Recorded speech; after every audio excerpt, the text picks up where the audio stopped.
get some insights in the news shaping the markets. For that, we welcome in David Waddell with us, CEO, Chief Investment Strategist at Waddell & Associates. Thank you so much for being here. Thank you for having me. Amazing when you saw what happened, right, in the month of November, and where you have the Dow at the highs that we haven't seen since January of 2022. Gold's breaking out in a high. Bitcoin's at a new recent high. What's going on here? Well, it's kind of interesting. If you look at the year in totality, we began the year with interest rates around 3.9% on the 10-year. We got to 4.2. Like, that's not that big a change. We also didn't see that big a change in earnings, right? We may end up the year up 3% or so on earnings. The big change was in sentiment on the year, right? So we began the year with bullish levels around 25%. Now we're at 50%. So really, it's just been a sentiment-driven year.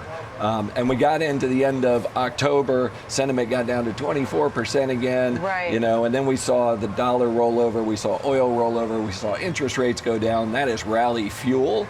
And so, we had a pretty nice rally off the bottom, and it wasn't just the large cap, mega cap stocks, it was everything. Small cap value actually outperformed large cap growth, so it's been nice. So you said, I don't believe we're sliding into a recession. What do you believe? Is there something good coming? Well, maybe, right? So I think the Fed is finished with inflation. I think we've played that game and we've won. So congratulations, Mr. Market.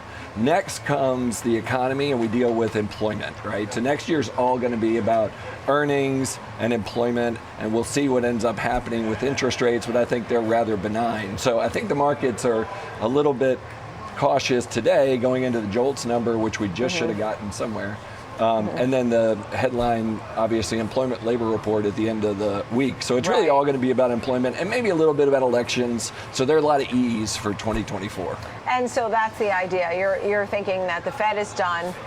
The Fed's big concern was that they won't tame inflation, that they stop too early, that they don't make the move that they're supposed to.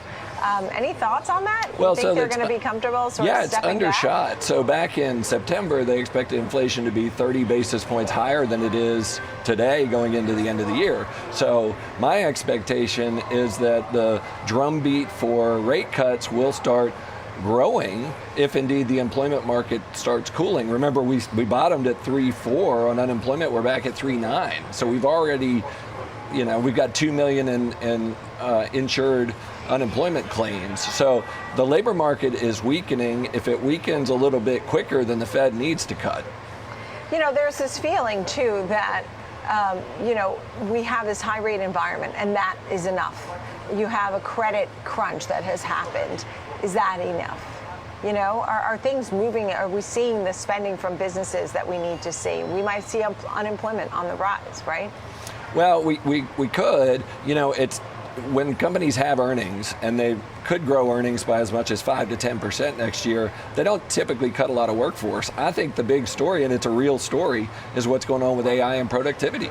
Last quarter's productivity growth rate was 4.7%. We hadn't seen one like that in a really long time, absent the COVID distortion. So companies are growing profit margins right now. We should have GDP growth, call it 1.5% next year. Let's say inflation's 2.5%. So you got nominal at 4%. So they'll have revenues, they'll have margin growth. I don't see any reason for them to purge the labor forces other than optimize it by incorporating more AI. And that's another point. I'm glad you say AI, because we saw an incredible move for all those AI stocks in the Magnificent Seven. And do you think that there's a place for this room to run for that group again? I think everybody else gets to run now. It's been so fun for them to run, but now it's the 493. Actually, if you look at the last month, the equal weight cubes were up more than the cubes. So I think it broadens participation now. And do you think that trend continues, that 493 trend? I do. And the valuations are there. So next year will be a fundamentally driven market because we'll have earnings again, whereas this year was sentiment driven. That being the case, you start looking at fundamentals, you look at valuations, right? Valuations on the large caps are at 19 times, 14 times on the mid caps, 13 on the 12. Why not buy the equal weights rather than the cap weights for 2024 and see how we do? And as you noted, equal weight doing well. What about different sectors? Do you feel these in certain sectors, financials, which, it used to be financials did well in a high rate environment. Are you hot on financials? Not so much. Energy, which right now is 73.64 the barrel. I mean, what about some of these other sectors? Energy is pretty cheap. And what's interesting is that the cyclicals have really taken over, right? And so financials have done really well. Real estate's done really well. Yeah, actually had a good month for November. Yeah, exactly. So the consumer discretionaries are running, et cetera. So it almost looks like at least the last run was an early stage economic advance kind of playbook. Right. So energy has some catching up to do. But we're producing a lot of oil in the United States. So those maybe cuts that OPEC did are being offset by the 13 million barrels per day we're pumping here. So yeah, I saw that. I was actually surprised to see. I saw a chart recently on this weekend of the soaring production that we've done here in the United States. Yeah, just don't tell the politicians we're good. Yeah, right, exactly. So when you look at some of the other names and some of the mergers and acquisitions, the IPO market, I mean, just the flow of things and how, it's Merger Monday. We have Hawaii and Alaska today. We've had a few things happening. In energy space, we've seen a lot of mergers. We've seen some in the drug space. Healthcare is healthcare group that you like? Yeah, I mean, healthcare should have good earnings growth next year. It really didn't participate this year, right? Staples didn't do well.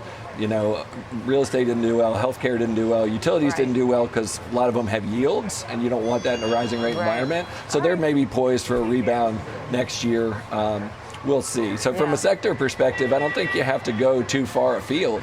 If we're in an environment where rates are falling and earnings are rising, then overall, lots of things should work.